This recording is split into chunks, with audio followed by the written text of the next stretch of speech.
Crossing. Perhaps the most frowned upon playstyle, as conceptually it is by far the easiest method of scoring, but how easy is it really? Over the last few years, FIFA has continuously nerfed crossing to depict a more realistic gameplay, as both crossing accuracy and aerial finishing have both fallen off a cliff. Despite that, it still remains as an excellent option in attack, especially when utilised correctly. How do we utilise it though? Well, it requires some setup and a good amount of technique, basically knowing how long to hold a button for, so not that much skill. Regardless, it does require some know-how, and honestly, a perfectly weighted cross is just incredibly beautiful, and you just watch and admire the curve of the ball's flight path. I mean, goal equals me happy. Intro aside though, how do we make the perfect crosses? The two most important aspects of crossing are power and direction. Now I think it goes without saying that wherever you want to cross the ball, that's the direction you're going to want to point the analog stick in. Where you want to cross the ball is going to be dependent on the situation, but as a rule of thumb, you generally want to cross the ball into space and towards your teammate's direction. Once you know the direction you want to cross in, you need to set your power. This will affect two things. Firstly, how far the ball goes, and secondly, how fast the ball goes. The speed of the ball is important because it could be the difference between whether the defender gets back in time to defend the cross or whether your attacker even reaches the ball. So it is vital that you put the right amount of power onto your crossing. With that said, let's analyze some gameplay. In this first clip, I'm going to show you how I determine how much power I use. Here you can see I've used max power on this cross, and that means I'm going to go as far as I can and as fast as I can. I want to hit the ball here where it's far enough from the goalkeeper and defender and fast enough to where they won't be able to track back and collect the ball. With max power, you can expect the ball to travel the length of the box. Unfortunately, we weren't able to score there, but you can see how great of an opportunity we had from the cross. The next thing I want to show you is how to set yourself to deliver a cross. If you watch carefully, you can see that I slightly turn my body angle towards the direction of the cross. And by doing that, I can get a little bit more power on the ball. You might not always be able to do that though. As you can see in this clip, the space is running out, so I have to deliver the ball quickly. Likewise in this clip, because the attacker is sprinting into the box, I don't have time to turn, so I have to send the ball in without looking. And although the cross was still good, we do miss that chance. And this is what I meant earlier when I said aerial finishing has been weakened, as volleys and headers are quite inconsistent, especially headers. So you want to cross the ball in a way that favours a volley as a finish. And power crosses like this are the way to do that.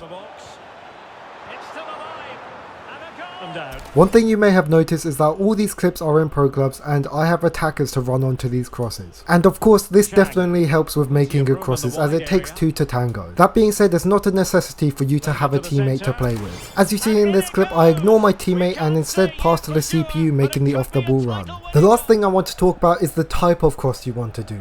As so far I've only really highlighted the effectiveness of power crosses. The other two types of crosses you could potentially use are lofted crosses and driven crosses. Now personally, I think driven crosses are very weak, as they have been nerfed into the ground for being overpowered in previous FIFAs, but if you do want to try them yourself, all you have to do is hold R1 or RB depending on your console and cross. On the other hand, we have lofted crosses, and that's the clip I'm showing now and the one you just saw. And lofted crosses can be excellent if used correctly, but they are hard to get right. But the purpose of a lofted cross is to float the ball in the air and effectively give the attacker time to hit the ball. So if you're running out of space or time on the ball but also waiting for attacker to get into position, then this can be a great way to help you solve both issues at the same time. This sort of cross is best used when crossing backwards and in a short distance. Whilst it can be used going forwards and for longer distances, it makes it a lot harder and a lot more inaccurate, so I wouldn't recommend it. To do lofted crosses, you have to hold L1, R1 and cross, or left bumper, right bumper and cross. And that's going to be me for today. I hope you guys have learned from this video and will be able to improve your crossing. Hopefully the plays you're crossing to will be able to finish, unlike mine one. And yes, I am salty because some of those crosses were beautiful, but I hope you guys have a great day and bye bye.